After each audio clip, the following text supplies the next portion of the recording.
Nous allons utiliser Cabri 3D pour essayer de modéliser la représentation de la lettre R qui contient des arrondis. Commençons par la même méthode que la méthode pour des lettres simples, empilement de cubes. Choisissons un premier cube par 3 clics, 1, 2 et enfin 3. Créons un point ici, dans ce sommet, et agrandissons sa taille avec un clic droit, taille de point, très grand. Ensuite, empilons nos cubes.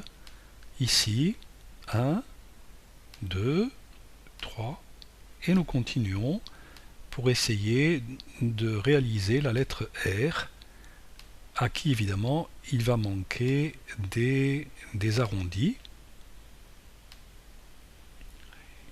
Ici, là, là, et là. Nous allons commencer par faire une découpe par des plans pour le jambage droit. Pour cela, nous allons créer un plan qui va de ce point à ce point et à ce point. Et nous allons découper ces deux cubes. Avec l'outil découpe de polyèdre, nous découpons par ce plan ce cube et par ce plan ce cube. Pour finir le jambage, au lieu de faire passer un autre plan par ce point et l'autre sommet qui est derrière, nous allons utiliser l'outil parallèle. Parallèle qui doit être là. Parallèle à ce plan par ce point. Et ensuite, nous découpons avec découpe de polyèdre, nous découpons par ce plan ce cube et par ce plan ce cube.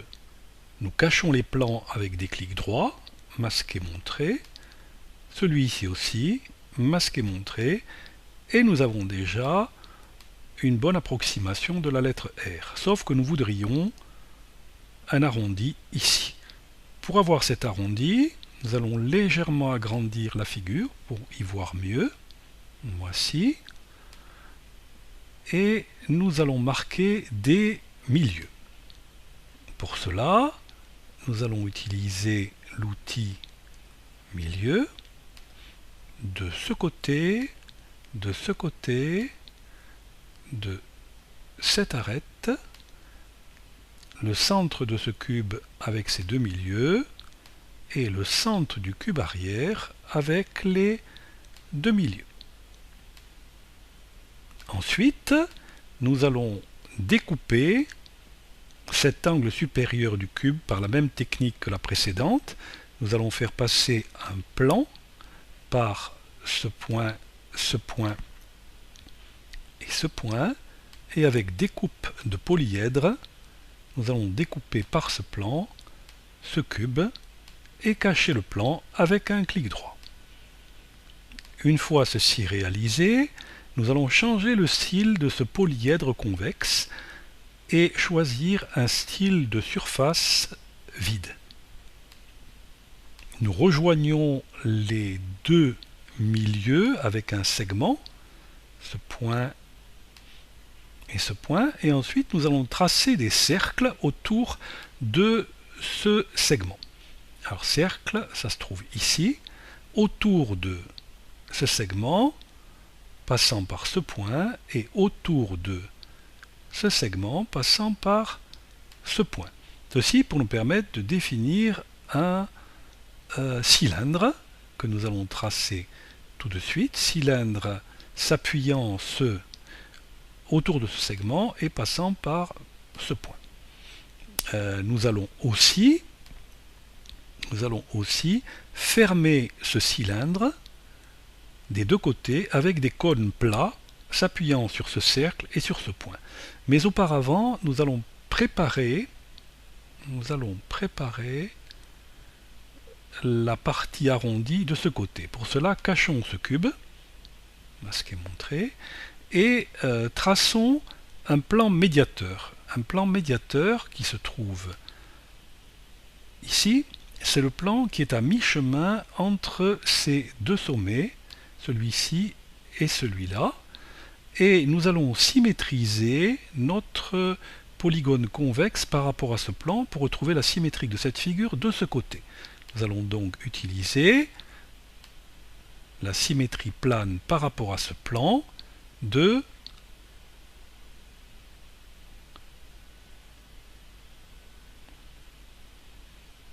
je cherche le polyèdre, mais je n'arrive pas à le trouver. Alors choisissons de ce cylindre, regardons, il est là, de ce cercle par rapport à ce plan, de ce cercle par rapport à ce plan, de ce point par rapport à ce plan, de ce point par rapport à ce plan. Est-ce que nous avons tout? Regardons dessous. Ah, il nous manque un symétrique, donc il nous manque le symétrique par rapport à ce plan de ce point. Voilà, nous avions oublié de cliquer. Et rechangeons le style, cachons ce plan. Masquer, montrer. Oh, peut-être pas, peut-être pas.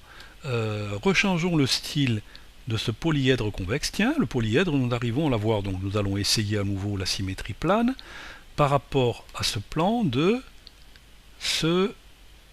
Ah, le polyèdre convexe ne veut pas être reconnu dans cette configuration. Donc nous allons changer... Ah voilà, ce polyèdre convexe. Nous allons donc pour ce polyèdre convexe changer son style, style de surface plein, et peut-être qu'il le reconnaîtra pour la symétrie plane par rapport à ce plan de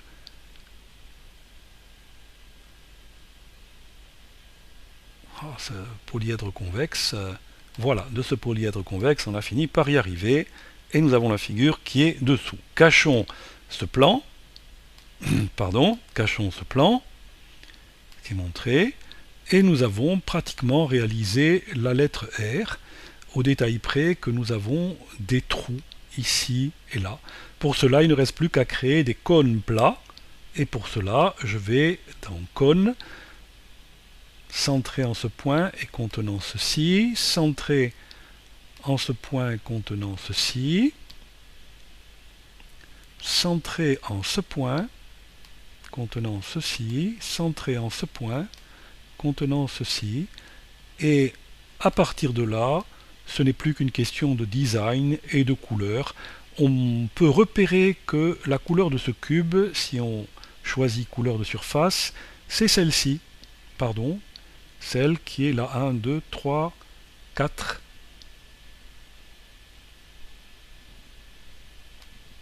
Donc nous allons choisir pour ce cylindre couleur de surface la même. Pour le cylindre qui est en bas, couleur de surface la même. Et on continue comme ceci avec ce cône, couleur de surface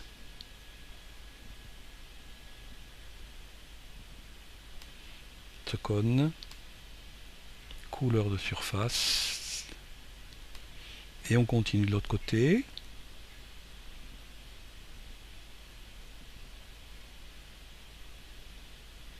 Couleur de surface, la même, et on finit par celle-ci.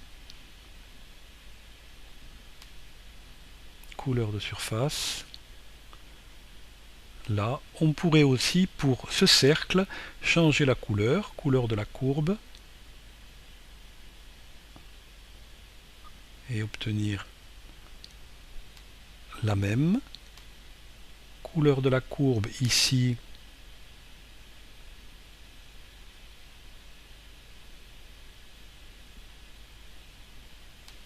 couleur de courbe gris, et ainsi de suite. On pourrait cacher ceci, masquer, montrer, choisir une couleur de fond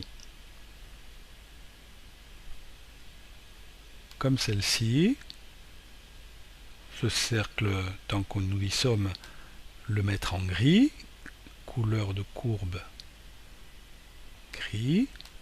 L'autre côté, tant qu'à faire, ce cercle, couleur de courbe, à nouveau ce gris. On pourrait fignoler beaucoup mieux que cela pour que tous les bords soient gris. Par exemple en faisant un CTRL A, sélectionnant le tout et en choisissant couleur de courbe, cette courbe là. Voilà. On pourrait choisir couleur de point, cette couleur là. Et on aurait notre R qui apparaît ici. On pourrait lancer avec la vue courante une rotation automatique et nous avons créé notre R avec les parties arrondies. Ceci achève cette activité du club de géométrie dynamique